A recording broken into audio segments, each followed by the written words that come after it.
اعوذ باللہ من الشیطان الرجیم بسم اللہ الرحمن الرحیم ولا تلبسوا الحق بالباطل وتكتموا الحق وانتم تعلمون صدقت یا رب العالمین ان اللہ وملائکتہ یصلون علی النبی یا ایہا الذین آمنوا صلوا علیہ وسلموا تسلیما بلغ العلا بکمالہ کشف الدجی بجمالہ حسنت جمیع خصالہ بلغ العلا بکمالہ کشف الدجی بجمالہ حسنت جمیع خصالہ۔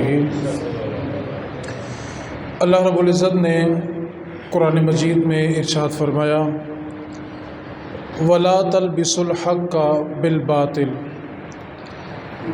اور تم سچ کو جھوٹ کے ساتھ نہ ملاؤ، وَتَكْتُمُوا الْحَقَّ، اور تم حق کو چھپاتے ہو، وَأَنْتُمْ تَعْلَمُونَ، حالانکہ تم جانتے بھی ہو۔ اللہ تعالیٰ نے اس آیت میں ایمان والوں کو حکم دیا ہے کہ تم نے سچ کو جھوٹ کے ساتھ نہیں ملانا، تم حق کو چھپاتے ہو حالانکہ تم جانتے بھی ہو کہ حق کیا ہے۔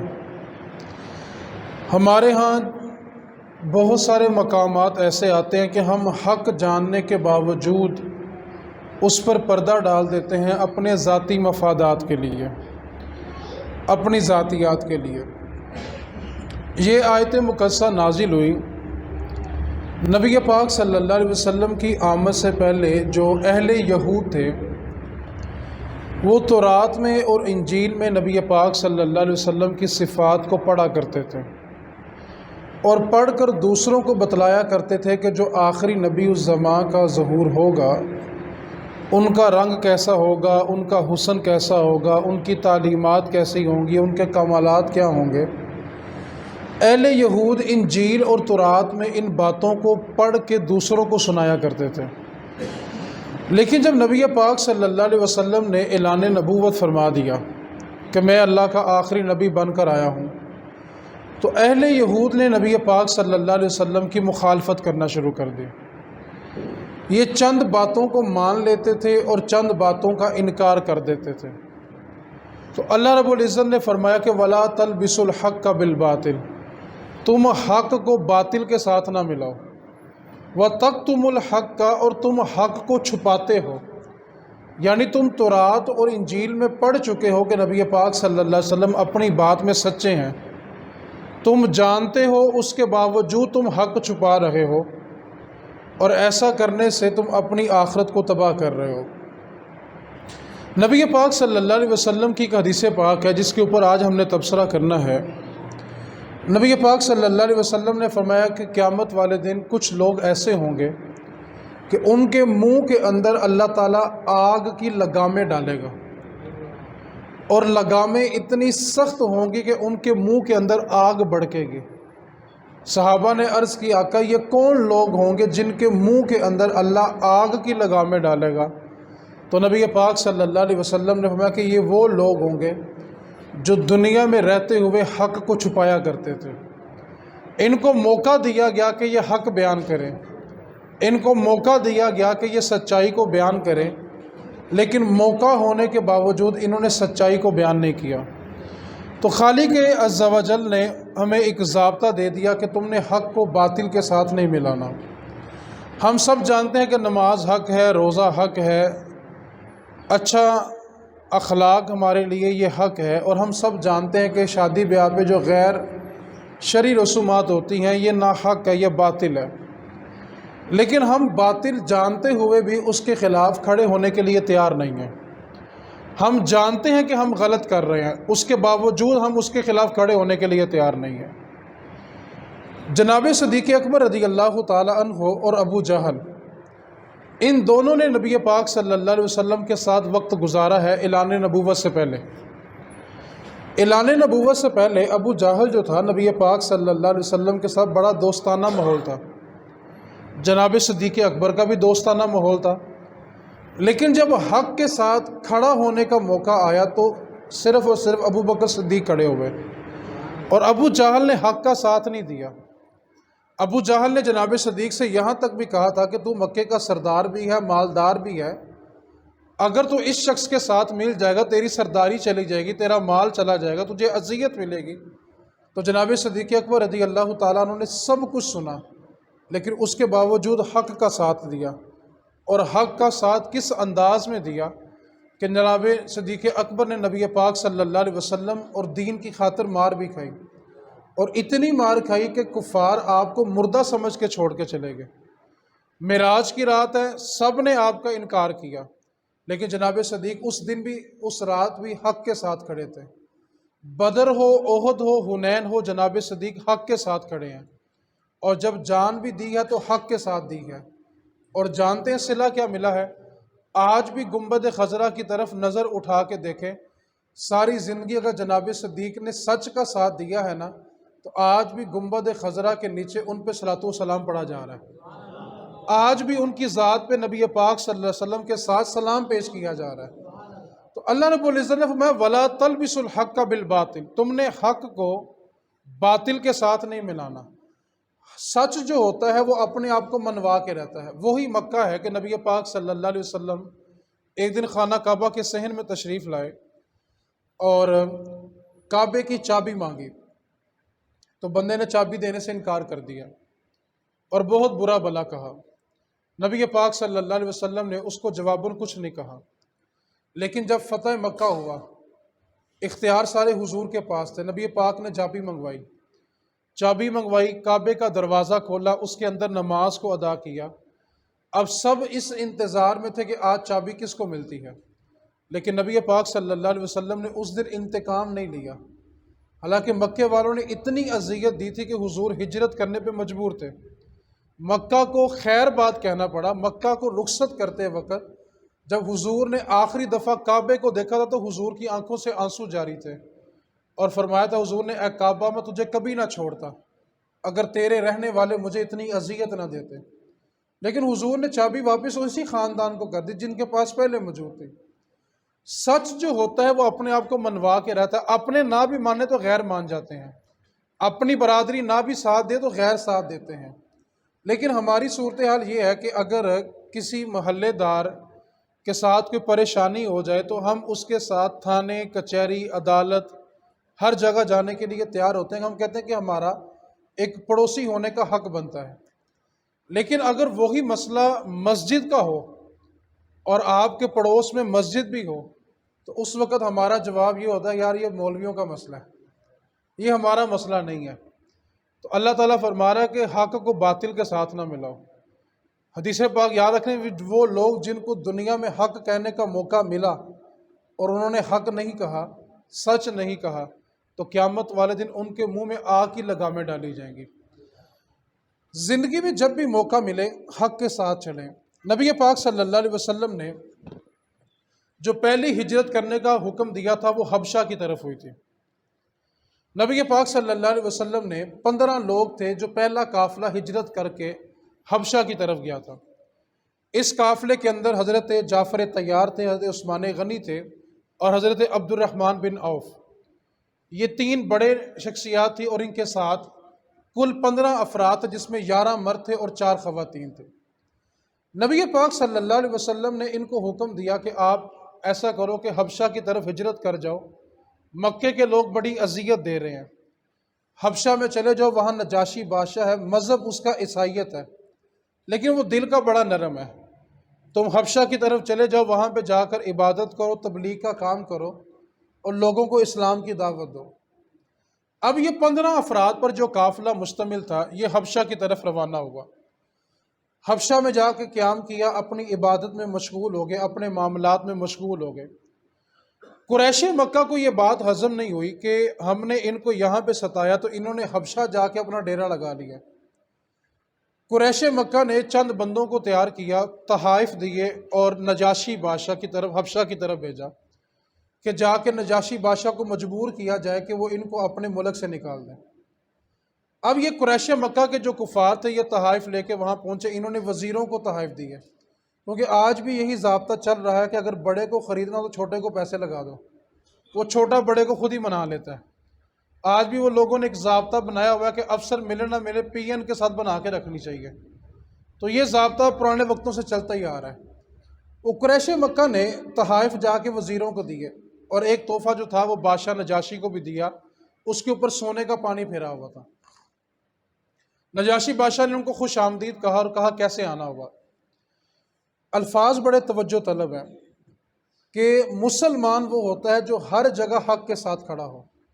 آج ہمارے ہاں ایک چیز ہے کہ ماڑا بندہ ہو تو ہم سچ بولتے ہیں، اور سامنے اگر تگڑا بندہ آ جائے تو اپنی جان چھڑانے کی کرتے ہیں۔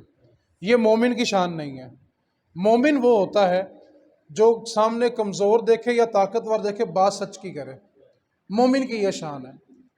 اب نجاشی بادشاہ نے پوچھا بتاؤ کیسے آنا ہوا۔ اب ان کی باتیں بڑی توجہ کے ساتھ سننی ہیں۔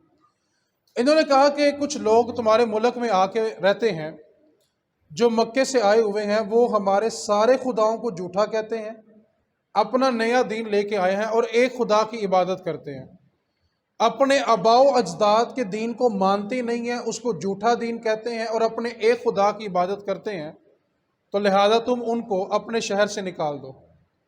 نجاشی بادشاہ اگرچہ مذہب کے اعتبار سے عیسائی تھا لیکن وہ سمجھدار بندہ تھا۔ اس نے کہا میں نے ایک طرفہ بات سنی ہے، جب تک دوسری طرف کی بات نہیں سنوں گا فیصلہ نہیں کروں گا۔ نجاشی بادشاہ نے پیغام بھیجا کہ جو قافلہ مسلمانوں کا یہاں پہ ٹھہرا ہوا ہے ان کو بلا کے لایا جائے۔ اب جب پیغام پہنچا تو قافلے کی طرف سے جو نمائندہ منتخب ہوئے وہ جعفر طیار تھے۔ تو آپ سے کسی نے پوچھا کہ آپ وہاں پہ جائیں گے تو سیاسی بات بھی کرنی پڑے گی کیونکہ دو ملکوں کا مسئلہ ہے، آپ وہاں پہ جائیں گے تو بادشاہ کا دربار بھی ہے، تو بات کس طریقے سے کریں گے، آپ کیا لفظ بولیں گے؟ تو آپ فرمانے لگے میں صرف وہی لفظ بولوں گا جو میرے نبی نے سکھائے ہیں۔ کہا آپ کیا بولیں گے؟ کہا میرے نبی نے ایک ہی بات کہی ہے، جہاں بھی بولنا ہے سچ ہی بولنا ہے، سچ کے سوا کچھ نہیں بولنا۔ اور یہ جو ضابطہ نا کہ میں سچ بولوں گا، سچ کے سوا کچھ نہیں بولوں گا، یہ گواہی دینے کے ساتھ ساتھ جج سے بھی کہلوانا چاہیے کہ آپ جو فیصلہ کریں گے سچ ہی کریں گے۔ یہ قرآن پاک جو مجرم کو اور گواہ کو اٹھوایا جاتا ہے نا، یہ فیصلہ کرنے سے پہلے کرسی والوں کو بھی اٹھوانا چاہیے۔ تو آپ نے کہا کہ میں سچ بولوں گا، جو بھی ہوگا میں سچ بولوں گا۔ اب جعفر طیار کو بادشاہ کے دربار میں لایا گیا۔ بادشاہ نے سوال کیا کہ میں نے سنا ہے کہ تم لوگ اپنے بڑوں کے دین کو چھوڑ چکے ہو، میں نے سنا ہے کہ تم نے مکے میں ایک نیا دین لے آئے ہو، میں نے یہ سنا ہے کہ تم نے وہاں مکے میں فساد کیا ہے، بتاؤ تمہارے مذہب کی حقیقت کیا ہے؟ اب جعفر طیار کھڑے ہوئے، بادشاہ کا دربار ہے لیکن جو مومن ہوتا ہے نا بڑی شان سے کھڑا ہوتا ہے، کیونکہ مومن جو ہوتا ہے وہ دل کا مضبوط ہوتا ہے۔ اصل مسئلہ یہ کہ ہمارے دل جو ہے نا وہ جھوٹ بول بول کے کمزور ہو چکے ہیں۔ جو سچ کی طاقت ہوتی ہے ہم نے کبھی اس کا ذائقہ چکھا ہی نہیں ہے، حالانکہ سچ بندے کے دل کو مضبوط کرتا ہے، بندے کے کردار کو ستھرا کرتا ہے، لیکن ہم ڈر ڈر کے اتنا کہ ڈر چکے ہیں کہ سچ بولنے کی اب ہمت بھی نہیں ہوتی، اور ہم بولا کیا سوچتے ہیں یار سچ بولا تو کہیں ناراض ہی نہ ہو جائے، یعنی ہم بندہ راضی کرنے کے چکر میں اپنا رب ہی ناراض کر لیتے ہیں۔ حالانکہ میرے رسول کریم کا حکم ہے کہ جب بندہ جھوٹ بولنے کے لیے منہ کھولتا ہے نا تو اس کے منہ سے ایسی بدبو آتی ہے کہ رحمت کا فرشتہ اس بندے سے 1 میل کے لیے دور چلا جاتا ہے۔ آپ تصور کریں کہ جس کے قریب اللہ کی رحمت آنی ہی نہیں ہے، اس بندے کی زندگی میں سکون کیسے ہو سکتا ہے؟ آپ کے ہاتھ میں چھڑی ہے اور آپ نجاشی بادشاہ کے دربار میں کھڑے ہوئے، جملے سنے کہ کیسے دل کو چیرنے والے جملے تھے۔ آپ نے خطبہ ارشاد فرمایا، فرمانے لگے نجاشی بادشاہ سن، ہم وہ قوم تھے جو مردار کھایا کرتے تھے، ہم وہ قوم تھے جو اپنی بیٹیوں کو زندہ گڑھوں میں پھینک دیتے تھے، ہم وہ قوم تھے کہ بیٹیاں کلپتی تھیں لیکن ہم چیخیں سنے بغیر ان کو زندہ قبروں میں دفن کرتے تھے۔ کہا نجاشی ہم وہ قوم ہے کہ جنہوں نے اپنی ماؤں کو منڈیوں میں جا کے بیچا۔ آپ عرب کی تاریخ پڑھ کے دیکھیں کہ حضور کی آمد سے پہلے 3 سگے بھائی اپنی سگی ماں کے گلے میں پٹا ڈالا اور اکاس کے میلے میں جا کے سگی ماں کو فروخت کر کے 3 بیٹوں نے آپس میں رقم تقسیم کر لی تھی۔ یہ وہ دور تھا جب حضور کی ظاہری جلوہ گری نہیں تھی، لیکن میرے مصطفیٰ نے آ کے اس ماں کو مقام کیا دیا کہ 7 آسمانوں کے اوپر سدرۃ المنتہا کے پاس جو جنت تھی وہ جنت ہی اٹھا کے ماں کے قدموں کے نیچے رکھ دی ہے۔ کہا نجاشی ہم وہ قوم تھے جو اپنی ماں کو منڈیوں میں بیچا کرتے تھے۔ کہا نجاشی ہم وہ قوم تھے جب باپ بوڑھا ہو جاتا تھا اور کسی کام کا نہیں ہوتا تھا ہم اس کو قید میں ڈال دیتے تھے۔ کہا نجاشی ہم وہ تھے جو شراب پی کے گناہ بھی کیا کرتے تھے لیکن پھر اللہ نے اپنا محبوب بھیج دیا. اس محبوب نے آ کے بتایا کہ بیٹیاں دفنائی نہیں جاتی، سینے سے لگائی جاتی ہیں. نجاشی اس محبوب نے آ کے بتایا کہ مردار نہیں کھانا، اللہ نے تمہارے لیے بڑا پکیزہ رزق پیدا کیا ہوا ہے. اے نجاشی، ہمیں اس محبوب نے آ کے بتایا ہے کہ ماں بوڑھی بھی ہو جائے تو وہ بیچی نہیں جاتی، بلکہ اس کے قدم چوم کے اپنی جنت کو تلاش کیا جاتا ہے. اے نجاشی، ہم تو وہ قوم تھے کہ باپ کو قید میں ڈالا کرتے تھے، لیکن اب ہم باپ کے قدم چوم کے اپنی جنت تلاش کرتے ہیں. اے نجاشی، ہم وہ قوم تھے جو طاقت ملتی تھی تو گناہ بھی کرتے تھے، لیکن اب سامنے وقت بھی ہوتا ہے، طاقت بھی ہوتی ہے، سہولت بھی ہوتی ہے، لیکن اس محبوب نے دل اتنا ستھرا کر دیا ہے کہ گناہ کی طرف توجہ بھی نہیں جاتی. جب یہ ساری باتیں ہوگی تو نجاشی کھڑا ہوا، رو پڑا، اور روتے روتے نجاشی کے الفاظ سنے. نجاشی کہنے لگا، سنو یارو، جس محمد کے رویے میں اتنا درد ہے، سوچو اس محمد کی باتوں میں کتنا درد ہوگا یار جس نے رویہ ایسا دے دیا، کردار ایسا دے دیا کہ میں سنا تو میں رو پڑا. تو اس کے درباریہ کیا کہنے لگے؟ کہنے لگا نجاشی تو بے وقوف ہو گیا جو ان کی باتوں میں آ گیا. نجاشی نے اپنی مجلس کو برخاست کر دیا. اب جو عمر بن عاص ایک بندہ تھا جو کافروں کی طرف سے، قریش مکہ کی طرف سے نجاشی کے پاس گیا ہوا تھا، اس نے کہا ہم نے شکست تسلیم نہیں کی، میرے پاس ایک اور چال ہے، وہ رات کو بتاؤں گا اور فجر سے پہلے پہلے بتاؤں گا. کیوں کہ فجر کے بعد تو نجاشی اپنا فیصلہ سنا دے گا. اس نے کہا بتاؤ کیا چال ہے؟ اس نے کہا ایک چال یہ ہے کہ نجاشی عیسائی ہے، اس کا سارا ملک عیسائی ہے.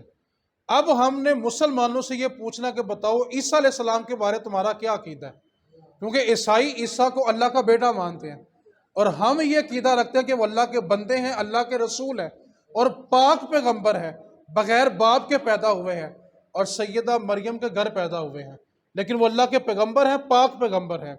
اب عمر بن عاص نے یہ چال چلی کہ ہم ان مسلمانوں سے پوچھیں گے کہ بتاؤ عیسیٰ علیہ السلام کے بارے تمہارا کیا عقیدہ ہے، اور جب یہ اپنا عقیدہ بتائیں گے تو نجاشی بادشاہ ان کے خلاف ہو جائے گا.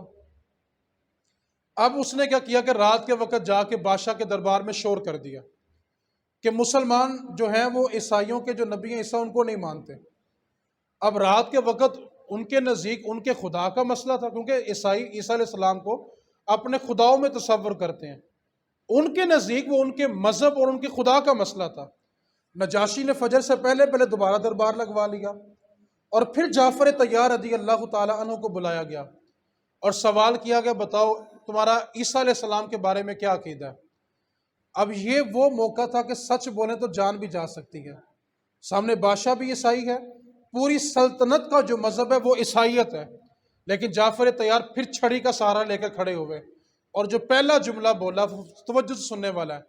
فرمانے لگے نجاشی سن، عیسیٰ علیہ السلام اللہ کے ایک بندے ہیں، وہ اللہ کی اولاد نہیں ہے، وہ اللہ کے ایک بندے ہیں، اللہ کے رسول ہیں، پاک پیغمبر ہیں، اور وہ مریم کے گھر میں پیدا ہوئے ہیں. جب نجاشی نے یہ بات سنی تو ساری قوم اب اس انتظار میں تھی کبھی نجاشی سخت فیصلہ کرے گا. نجاشی نے زمین سے ایک تنکا اٹھایا اور کہنے لگا کہ جعفر نے جو بات کہی ہے نجاشی تنکے کے برابر بھی اس سے اختلاف نہیں کرتا. اب نجاشی نے اسلام قبول کیا. اب نجاشی نے یہ کیا کیا کہ 4 کشتیاں دریا کے کنارے لگا دی اور جعفر طیار سے کہنے لگا کہ آپ اگر بچ کے نکل جائیں تو اچھی بات ہے، اور اگر میں یہاں پہ زندہ رہا اب تو یہ پوری کی پوری سلطنت محمدی سلطنت ہوگی، یہاں حضور کا پرچم لہرائے گا. لیکن معاملات کشیدہ ہو گئے. میں صرف مفہوم عرض کرتا ہوں آخر سے. جعفر طیار رضی اللہ تعالیٰ عنہ کو شہید کر دیا گیا. اب جس وقت نجاشی بادشاہ کا انتقال ہوا، یہ وہ واحد شخصیت ہیں جن کا نبی پاک صلی اللہ علیہ وسلم نے غائبانہ نماز جنازہ پڑھا ہے. حضور مدینے میں ہے، حضور کی زندگی کے اندر بہت سارے صحابہ مختلف غزوات میں شہید ہوئے، مختلف جنگوں میں شہید ہوئے، لیکن رسول کریم نے کسی بھی صحابی کا غائبانہ جنازہ نہیں پڑھا. نجاشی واحد شخصیت ہیں کہ جب حبشہ میں ان کا انتقال ہوا تو ان کا جنازہ مدینے میں بھی ہوا.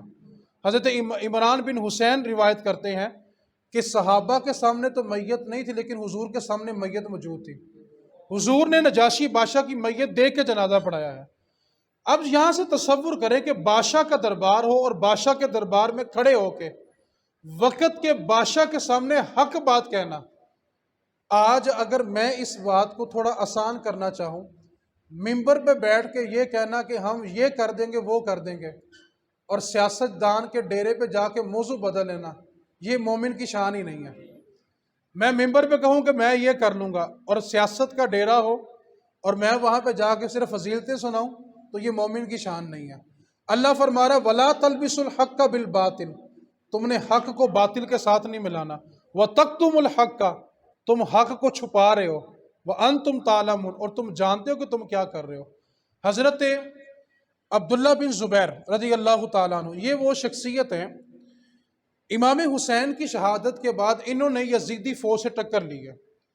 اور جانتے ہیں یہ کون ہے؟ آج لوگ بڑے بے باک ہو کے صحابہ اور اہل بیت کے بارے میں اختلافات بیان کرتے ہیں۔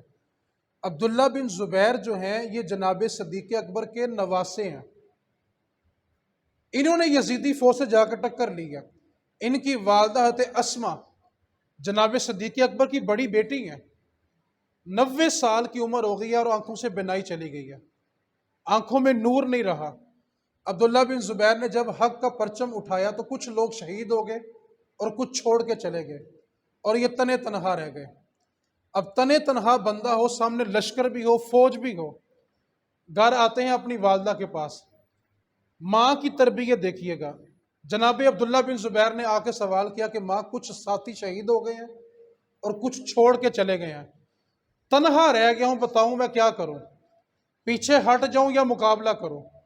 ماں کا جملہ سنیے گا، ماں کہنے لگی بیٹا پہلے یہ بتا کہ تو حق پہ ہے کہ باطل پہ ہے؟ عرض کی ماں جی میں تو حق پر ہوں۔ کہا جو حق پہ ہوتے پھر پیچھے نہیں ہٹا کرتے۔ عرض کی ماں جی میں تو اس لیے پوچھنے آیا تھا کہ آپ کی بینائی بھی نہیں ہے، بڑھاپا آپ پہ آ چکا ہے اور میرے سوا آپ کا سہارا بھی کوئی نہیں ہے۔ تو ماں کا جملہ سنیے گا، کہنے لگی پتر پالا ہی اس لیے تھا کہ دین پہ قربان کر دوں، میری پرواہ نہ کرو، جا کے ٹکرا جا لشکر کے ساتھ۔ جناب عبداللہ بن زبیر چلے گئے۔ صرف مفہوم آخری عرض کرتا ہوں، جب چلے گئے تو آپ کو شہید جب کیا جانے لگا تھا نا، تو آپ اپنی والدہ کو بتا کر گئے تھے کہ میرے خلاف دشمن جتنا مضبوط ہو چکا ہے وہ میری زبان بھی کاٹے گا، میری آنکھیں بھی نکالے گا، میرا دل بھی نکالے گا۔ تو ماں نے کہا کوئی پرواہ نہیں کرنی، جو مرتے ہیں وہ زندہ ہو جاتے ہیں، جو اس کے نام پہ مرتے ہیں وہ زندہ ہو جاتے ہیں۔ آپ چلے گئے، جا کے ٹکرا گئے۔ ایک روایت کے مطابق 9 دن، ایک روایت ہے 10 دن، اور تیسری روایت ہے کہ 19 دن تک آپ کی لاش کو خانہ کعبہ میں لٹکایا گیا۔ مکہ میں آپ کی لاش 19 دن لٹکتی رہی اور آپ کی آنکھیں بھی نکالی گئی، زبان بھی کاٹی گئی۔ یوسف ثقفی اس نے آپ کی والدہ کو پیغام بھیجا کہ آ کر دیکھ تیرے بیٹے کے ساتھ کیا سلوک ہوا ہے۔ یوسف ثقفی نے جب آپ کی والدہ کو پیغام بھیجا نا، آپ کی والدہ تشریف لائی، آنکھوں میں نور تو نہیں تھا، آنکھوں کی بینائی جا چکی تھی۔ یوسف ثقفی کہنے لگا دیکھ تیرے بیٹے کو لٹکا دیا، میں قربان جاؤں اس ماں کی تربیت پہ۔ اور تربیت کیوں نہ ہوتی، رگوں میں دوڑنے والا خون صدیق اکبر کا تھا، یار غار کا خون تھا نا۔ اب جملہ سنیے گا ماں کا، کہنے لگے یوسف ثقفی اللہ کا بڑا ہی شکر ہے، بیٹا لٹکا ہے، تیرے سامنے جھکا تو نہیں ہے نا؟ وہ لٹک تو گیا لیکن تیرے سامنے جھکا تو نہیں ہے نا؟ میں تو کہتی ہوں جو شاہ سوار ہوتے ہیں وہ ہمیشہ سواریوں پہ ہوتے ہیں، یہ شاہ سوار ہے اور سواری پہ جھول رہا ہے۔ آپ تصور کریں کہ آج چھوٹی چھوٹی باتوں کے اوپر ہم حق کا ساتھ چھوڑ جاتے ہیں، اور ہمارے پاس دلیل کیا ہوتی ہے؟ جی میں ابھی اس کے بارے میں تحقیق کر رہا ہوں۔ اللہ فرما رہا ہے وَتَكْتُمُ الْحَقَّ، تم حق کو چھپاتے ہو۔ آگے اللہ فرما رہا ہے وَأَنْتُمْ تَعْلَمُونَ، جبکہ تم جانتے ہوتے ہو کہ حق کیا ہوتا ہے۔ آپ اپنی برادری کو لے لیں، خاندان کو لے لیں، سیاست لے لیں، معاشرت لے لیں، کسی پہلو کو اٹھا کے دیکھ لیں، ہم جب کسی سے کلام کرتے ہیں تو ہم جانتے ہوتے ہیں کہ حق بات کیا ہوتی ہے، ہم اس کے باوجود اس کو چھپا جاتے ہیں۔ ابراہیم بن یزید ایک بزرگ گزرے اور بہت بڑے حدیث کے امام گزرے ہیں، ان کے شاگرد کا نام بھی اتفاق سے ابراہیم بن یزید تھا، استاد کا نام بھی ابراہیم بن یزید، شاگرد کا نام بھی ابراہیم بن یزید تیمی، صرف ایک آخر میں ایک لقب کا فرق تھا۔ ابراہیم بن یزید جو استاد تھے، انہوں نے وقت کے بادشاہ کے خلاف فتویٰ لکھ دیا۔ بادشاہ جو تھا وہ اسلام کا باغی تھا، تو آپ نے اس کے خلاف فتویٰ جاری کر دیا۔ بادشاہ کو بڑا طیش آیا، اس نے پیغام بھیجا کہ جا کے اس بابے کو اٹھا لو۔ اب اتفاق ایسا کہ جب وہ بزرگوں کو اٹھانے کے لیے آئے تو وہاں پہ شاگرد بیٹھے ہوئے تھے، آ کر پوچھا تیرا نام کیا ہے؟ کہا ابراہیم بن یزید۔ اٹھایا اور اٹھا کے لے گئے۔ قربانی سنیے گا، حق کا ساتھ بھی سنیے گا اور قربانی بھی سنیے گا۔ شاگردوں کی استاد کے لیے قربانی کیا تھی؟ اٹھا کے لے گئے، 6 مہینے تک کوڑے کھائے، اور یہ نہیں بتایا کہ جس ابراہیم کو تم ڈھونڈ رہے ہو وہ میں نہیں ہوں۔ 6 مہینے تک درے کھائے۔ 6 مہینے کے بعد جب ماں کا گزر ہوا تو کہا ابراہیم تو یہاں مارے کیوں کھا رہا ہے؟ الفاظ سنیے گا، کہنے لگے ماں جی میرا استاد جو ہے نا وہ ایک حدیث کی خدمت کرنے والا بندہ ہے، وہ سارا دن لوگوں کو اللہ اور اس کے رسول کی باتیں بتاتا ہے، اور اگر ان کو میں نے بتا دیا نا کہ اصل ابراہیم جس کو تم ڈھونڈ رہے ہو وہ تو وہاں بیٹھا ہوا ہے، ماں جی اگر وہ یہاں پہ آ گئے تو بتاؤ اللہ اور اس کے رسول کی باتیں کون کرے گا؟ میں تو صرف اس لیے مار کھا رہا ہوں کہ چلو یار وہ اللہ اور اس کے رسول کی باتیں تو کر رہے ہیں نا۔ آج بڑی معذرت کے ساتھ میں اپنی ذات کی بات نہیں کر رہا، صرف اشارتاً اور سمجھانے کے لیے مثال دینے لگا ہوں۔ پورے محلے پہ پرچہ ہو جائے ہم ساتھ جانے کے لیے تیار ہیں، اللہ نہ کرے کہ تو مولوی تو پرچہ ہو جائے، ہم کہیں گے بھائی اے جانے تیرے پچھلے جانے، ٹھیک ہے؟ حالانکہ اصل بات بھلا کیا ہوتی ہے؟ اس کے پچھلے آپ لوگ ہوتے ہیں، ہاں ٹھیک ہے نا؟ اس کے پچھلے کون ہیں؟ کیونکہ ہم کیا کہتے ہیں پیچھے اس تو پچھلے کون ہوئے پھر؟ ٹھیک ہے؟ تو کہا ماں جی میں اس لیے نہیں بتاتا ایسا نہ ہو کہ ان کو پکڑ لائیں اور اللہ اور اس کے رسول کی باتیں کون سنائے گا؟ ماں کی تربیت سنیں۔ کہا بیٹا جب تک تیری سانسیں ہیں استاد کا نام نہ بتائیں۔ مار کھائیں، وجہ کیا بتائی؟ کہا بیٹا اگر تو اسی طرح چلا گیا تو میں قیامت والے دن جا کے سیدہ فاطمہ کے پاس بیٹھوں گی کہ اگر آپ کے بیٹے نے حق کے لیے جان دی ہے تو میرا بیٹا بھی حق کے لیے جان دے کے آیا ہے۔ تو یہ تربیت ہوتی ہے کہ آپ نے حق کو باطل کے ساتھ نہیں ملانا۔ ہم سب جانتے ہیں کہ ہمارے گھروں میں کیا باطل ہے کیا حق ہے۔ آپ مجھے ایک بات بتائیں انصاف کے ساتھ، انصاف کا دامن تھام کے، ہمارا بچہ ہماری مرضی کے خلاف کوئی کام کرے تو اس کو ڈانٹ پڑتی ہے کہ نہیں پڑتی؟